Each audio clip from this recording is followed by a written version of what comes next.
Hora de conversar com o Rodrigo Orengo. O Orengo vai falar aqui sobre a MP da taxação dos chamados super ricos e os acordos que o governo tem firmado para tentar levar para frente esse projeto. Toda vez que esse assunto vem à tona, a Sheila some. Não sei por quê. É curioso, né? Sempre que o assunto volta à pauta, a Sheila some e é vista por nós aqui comprando passagem para a Suíça. Ô, Orengo, quais são as últimas? Será que sai essa MP? Bom dia.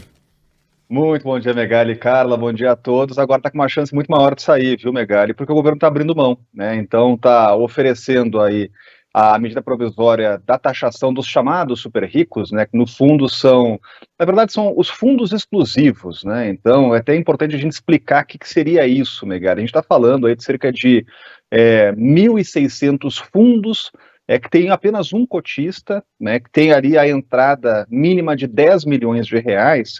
E hoje tem uma tributação que ela é diferente, não tem o chamado come-cota, né, não tem uma tributação contínua, apenas em um momento lá da transação, quando retira o recurso, né? Então é uma situação mais vantajosa para quem faz esse tipo de investimento em fundo exclusivo. Com a taxação criada por medida provisória, o que o governo espera arrecadar, Megali? 10 bilhões de reais, né, numa corrida aí para aumentar a arrecadação.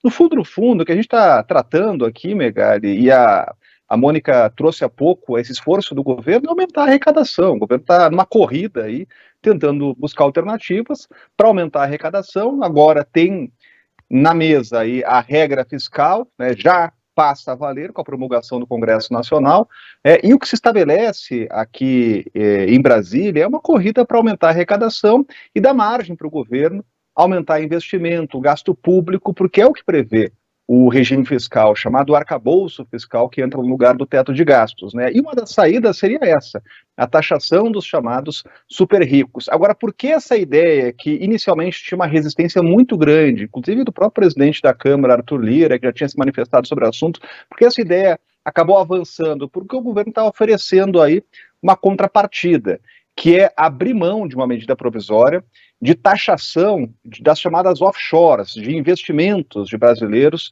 no exterior, né? Outra medida que causou uma grande reação, inclusive dentro do Congresso Nacional, né? O próprio presidente da Câmara, líderes partidários acusaram o governo de colocar nessa medida provisória, que trata também de salário mínimo, de outras matérias importantes, o chamado jabuti, né? Ou contrabando, aproveitar uma medida lá que está em tramitação para inserir outro tema justamente na discussão. Então, essa medida das offshores vai deixar de valer, por acordo, no termo político caduca, o governo vai encaminhar um projeto de lei que vai ter prioridade, mas aí tem lá uma tramitação que vai ser mais longa, e em contrapartida, edita uma medida provisória, e aí sim, para taxar lá os fundos exclusivos, né? Então, o ambiente nesse momento é esse, Megali, né? É um assunto importante, já teve uma tentativa de taxar esses fundos no governo Temer, também por medida provisória, mas a reação foi muito grande e foi derrubada no Congresso Nacional, deixou de valer, né, por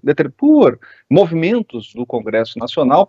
E sempre quando a gente fala de taxação, mesmo sendo de um segmento, né, que obviamente tem lá uma condição privilegiada, mas a gente está falando de mais tributo, mais imposto, no momento que se discute a simplificação tributária. Então vai ter resistências, né? Pelo menos agora o governo encaminha aí um acordo político, abrindo mão de uma medida provisória para editar outra, e por isso, Megali, a proposta tem mais chance agora de avançar. Tem que lembrar sempre que medida provisória tem caráter de vigência imediata, mas, depois de um prazo regimental, precisa da chancela do aval do Congresso Nacional, por isso tem que combinar com os russos. Não adianta editar a medida provisória se não tiver acordo político para depois o Congresso Nacional aprovar.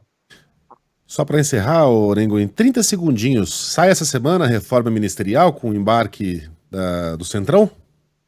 Agora muito mais possível, viu, Megali? Sim, essa é a indicação, indicativo, com a aprovação do regime fiscal, se abre aí o cenário para a reforma ministerial, e o PP e republicanos já estão aí se preparando, né? É a história do ministro ou do futuro ministro já está comprando terno para posse aqui, só falta oficializar com a volta do presidente Lula. Orengo, bom trabalho para você, até amanhã. Bom trabalho, até mais.